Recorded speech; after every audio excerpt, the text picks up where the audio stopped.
Hey y'all, welcome in. It's Basketball by Association, the BbA Byte, your midweek dose of the association.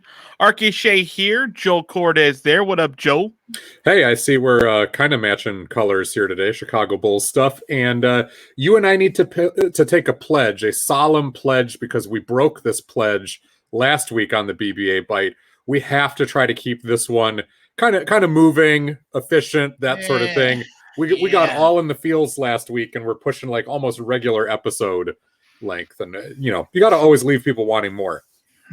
Yeah, well, that's the thing. Like I want to give them all of me, Joel. I don't want to just leave things empty on the table. But okay, I see what you're saying. As we've learned from the Manscaped ads, that's very true, Arky. I would like to can vouch. Everyone gets all of me.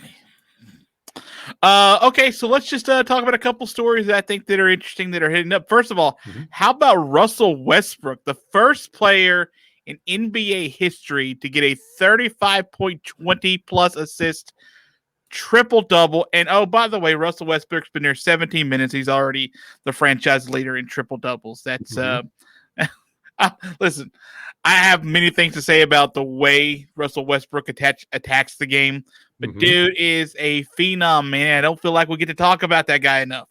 No, it happens in Washington where he's off the radar, I think, more than ever. And the dousing of cold water onto this flame, of course, is the Wizards are 3-7 in their last 10 games, and they're 17-29, and outside of the playoff picture, although not out of the realm of possibility in the East, but certainly things aren't trending in the right direction, and Bradley Beal is hurt. But that's always been the saving grace with Westbrook and the point of respect, even as his career success-wise has kind of eroded over the last couple seasons. You can always say, dude plays his butt off. Like, he is not somebody who goes out there and just goes through the motions. The shooting is an issue. It continues to be an open question about, yes, there's the stat stuffing, but if his teams are consistently better with him off the floor statistically than on, what do these stats, these triple doubles, even really mean? And what does that bode for the rest of his career if he continues to be one of those guys who says, I only play one way, this is the way I play, and oh, by the way, I'm a starter and a key piece. Treat me like that and pay me like that. Those are the guys who get diminishing returns because they keep winding up on worse and worse teams, the only ones who are desperate enough to allow that to go on. And then certain things happen that aren't Westbrook's fault. Is it his fault that they're 3-7? Not entirely, no. But when you are positioning yourself to be the man and you play one way and that sort of thing, like, you got to take the brunt of that responsibility too. So it's a double-edged sword when you've got late career guys like this who still completely have tons of talent. And I love watching Russell Westbrook play, I really do. But it is that double-edged sword of responsibility, and the bottom falls out quicker than you think when you're not willing to adapt. It's hard to be mad at him when he's putting up the points and giving the rock up too for people score. Like, it's, I hear what you're saying. It's a bad team too, and the bad part is we don't get to see him watch. We don't get to watch him do this in an effort to get to the playoffs and to give to that chase this year. And that's sort of, and we don't get to watch him do it with Bradley Beal either, right? That was the appeal. And it seems like when one of them has been healthy, the other's been out, and it's been kind of a dueling banjos thing again, to use an analogy you love. Dueling banjos, not necessarily the case for my man from nearest to me that we'll talk about the NBA coming up in just a second with DeMarcus Cousins. But first, you need to take care of yourself and your body hair with Manscaped and our great promo with the Brawl Network. Now, here's what you need to do. Go to manscaped.com, and you should go check out the Performance Package 3.0, which includes the trimmer of all trimmers. Body hair, all body hair, wherever you decide to have that body hair, that's on you. But the Lawnmower 3.0 is there to make sure you have no nicks and snags where you don't want them nicks and snags. You can get that and a plethora of other items, including free items, thanks to the Performance Package 3.0. You can get all of that for 20% off with free shipping by using the promo code BRAWL at checkout. The code is BRAWL, BRAWL. So go to manscaped.com, get what you want, say, all right, thanks, Arky and Joe. I'm going to take this straight to the bank with 20% off. All I got to do is use a code that Arky and Joel said to use. Perfect. And free shipping straight to your house. Promo code is BRAWL, BRAWL. I guess you could get it shipped to your business, but that would be odd. So go to manscaped.com, promo code BRAWL, BRAWL, and send one to your boss. That might be fun too. I just want to hear the conversation around that. Joel DeMarcus Cousins looks to be like he's in line to sign a 10-day contract with the Los Angeles Clippers. This according to Shams Charania, who is reporting that they are close to that pending clearance of NBA health and safety protocols as we speak on this podcast. DeMarcus Cousins in Houston was not miserable. It was not a bad experience there. He obviously is up and free to go wherever he wants. What are your thoughts on the Clippers possibly adding a little bit of a trial here for a couple weeks with DeMarcus Cousins? I mean, it can't hurt. It's looking likely enough that it's Roto World official, or now they're NBC Sports Edge, whatever they're calling themselves. He has been added to the depth chart already over on the depth charts page. So whatever that means, although they're usually pretty good about that stuff. Shout out to the good work they do over there. I got to say, like, before we get into his impact and all that stuff, and we've talked about Boogie before, like, it's safe to say, I think, that at this point, we're all kind of rooting for DeMarcus Cousins, right? Isn't that safe to say, regardless of how you felt about him back in the Sacramento days where he was, rather divisive? But I got a soft spot in my heart for him now. Like, you're just rooting for it to work out. We talked about it earlier this year. Like, I am all in on Team DeMarcus Cousins this year. I want success for that guy because it feels like no matter how long it took him to sort of become to this more mature place in his life and career, and longer than probably a lot of people wanted it to be, I kind of want him to be able to get some kind of modicum of, like, career aspiration type success, not just the money, just the adulation of maybe at least a deep playoff run. Yeah, and you want his career. He's one of these guys that has suffered just a horrific injury and then all of the follow-up injuries and trying to get back, and you don't want to see a Penny Hardaway situation or a guy where it's like, he just never was the same. You're hoping, I think, more for like the Grant Hill career arc where, he might never be the same athletically, but still winds up finding a really productive niche and is able to go forward and have quite a few years in the league, even if he bounces around, but he's just a guy that teams are happy to have. And I'm hoping that for DeMarcus. I'm hoping that this is a landing spot. He's been on some playoff, deep playoff teams the last couple of years. Obviously with the Warriors, he reached an NBA finals, and you want to see that happen for him. What can he bring to the Clippers? This is the flip side of it, of just how far like his career has fallen, where he did have a decent enough showing in Houston. He only shot like 37.5%, I think it was reading today. But the rest of his time was fine. Defensively, he's always going to be somebody you pick on, but offensively, he provided some punch. He looked like a rotation level player still, but he's bought out there. Nobody picks him up. The trade deadline comes and goes. Nobody picks him up. And now he's at the point where he's looking at a 10-day contract. Like, that's a rough career arc. And you hope that not only can he get in the door here with the Clippers, but maybe provide them some good minutes. He's going to be behind Serge Ibaka, who's injured right now, Ivica Zubac, who is a younger player who soaks up a lot of minutes. They give some center minutes, even though they don't really want to Marcus Morris. So there's an opportunity here. We know the Clippers are one of these teams that is loaded with talent. They're looking at a championship or bust mentality, and you hope he can ride along for that and then play some big, notable role in that process here in their success, where it can translate into not only a second 10-day contract, but a bigger deal with a decent team next year, whether it's the Clippers or not. Like, he literally might be playing for his career at this point, and that's unfortunate. I was going to ask how much you think left in the tank, but I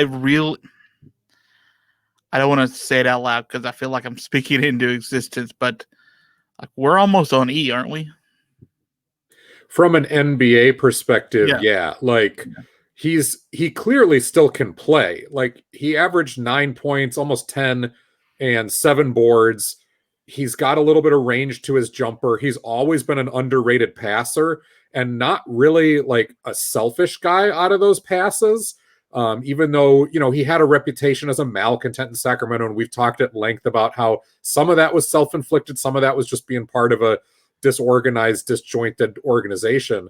But he can be an effective offensive hub for a second unit for short periods of time, kind of in the same way. Like, it sounds like heresy at this point, but he is what Nikola Jokic, or he was what Nikola Jokic is. Like, Jokic is the better passer, but it's the same archetype of a guy that you can run out of the high post. You can post up down low a little bit. The ball is going to find him, and he's either going to find other people or make something happen for himself. It's the same type of player.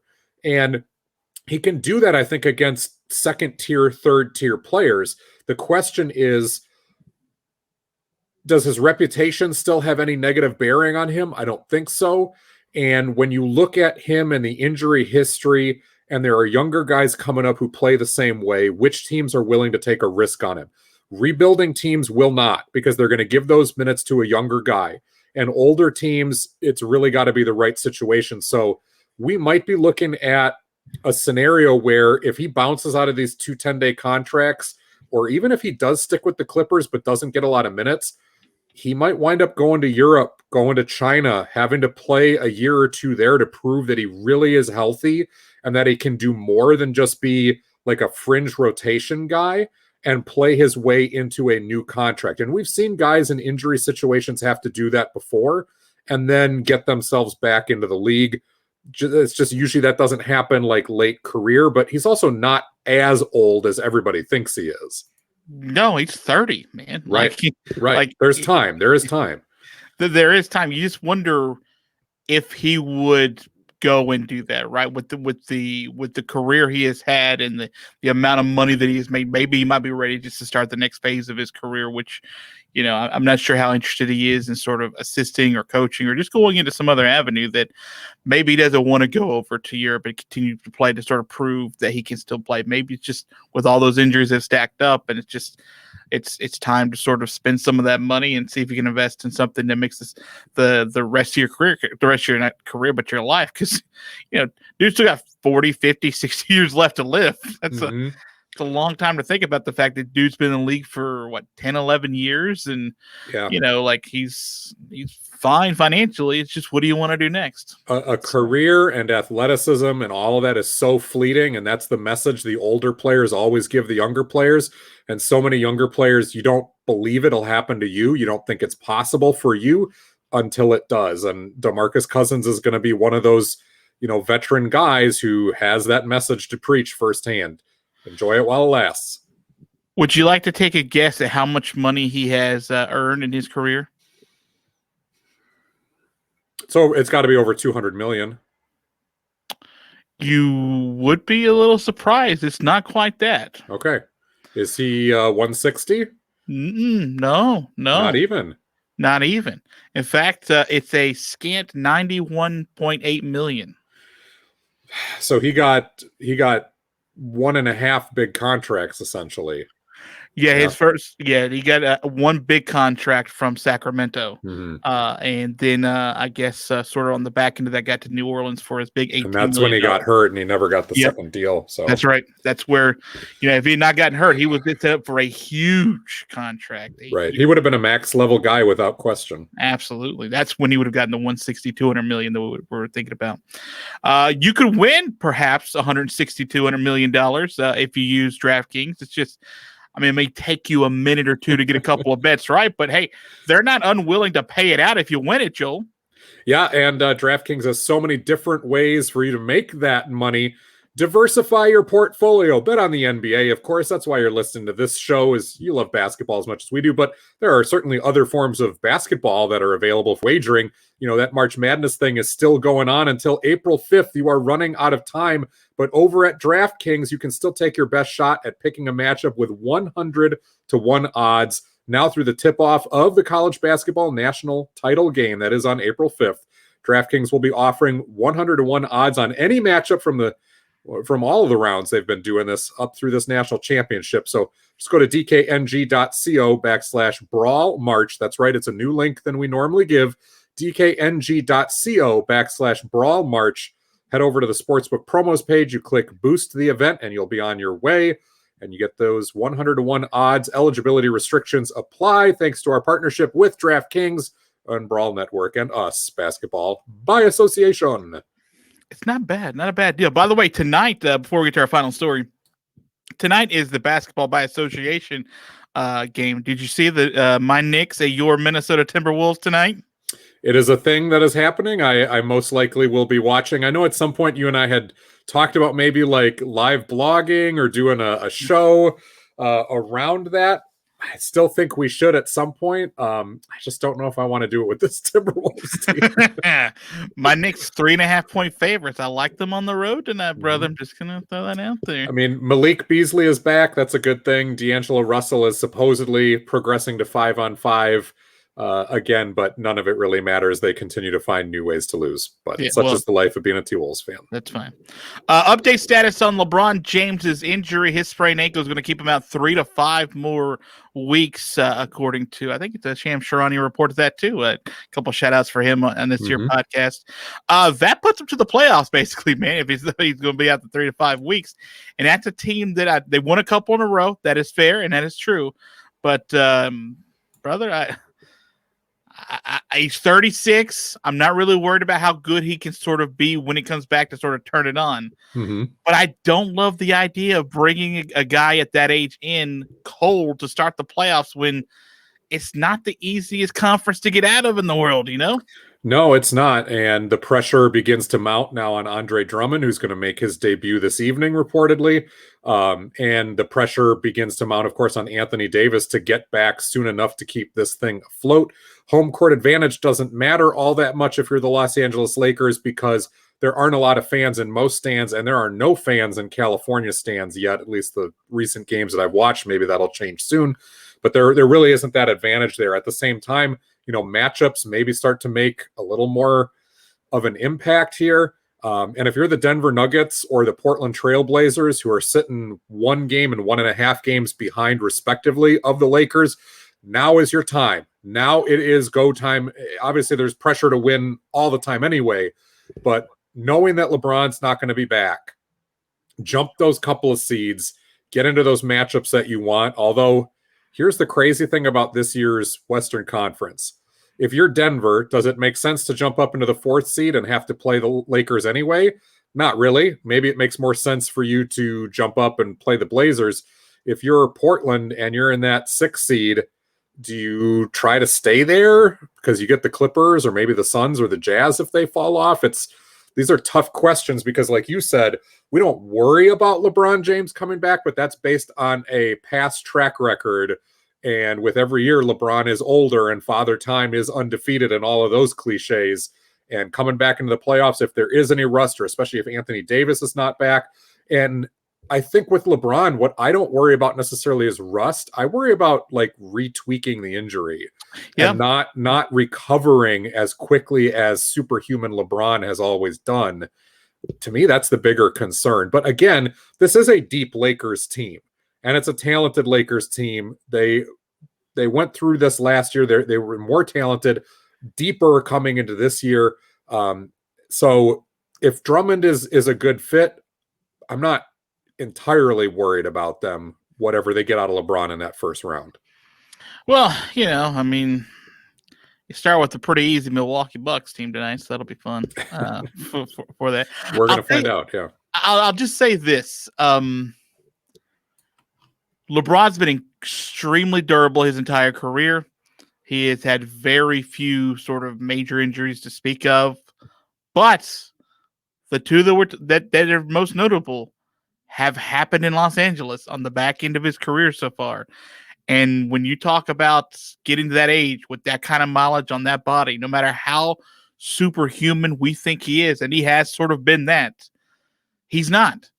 At some point, it will start to break down, and you wonder how much something like this, another injury to the lower body, sort of starts to take out from under him, and how that starts to degrade his effectiveness on the court to sort of be the guy that we've all gotten accustomed to for the past 20 years. Yeah, and we know this is more serious than normal, than previous, because he didn't bounce back and show up a week later, right? It's being stretched out now, and that may just be the better part of caution and wisdom, but there's different ways this could go.